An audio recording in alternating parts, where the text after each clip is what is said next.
Madina-i Munavvaraning soyabonlari ochilmoqda. Yopiq holatda mana bu ko'rinishda bo'ladi. Ochilishini bitta kuzatib baho berishingiz mumkin. Juda ham katta diqqat, e'tibor, texnologiya, kuch sarflangan. Mashaalloh.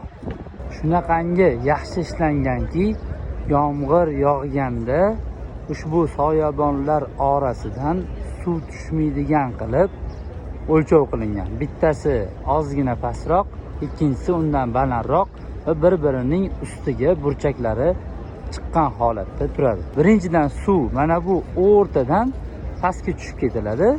Ikkinchidan soyabonlar sal bundoq bukilma shaklda tayyorlangan ekan. Ajoyib, subhanalloh. Dunyodagi eng qimmatbaho soyabonni va eng hajmi katta bo'lgan soyabonni ochilishini guvohi bo'ldingiz.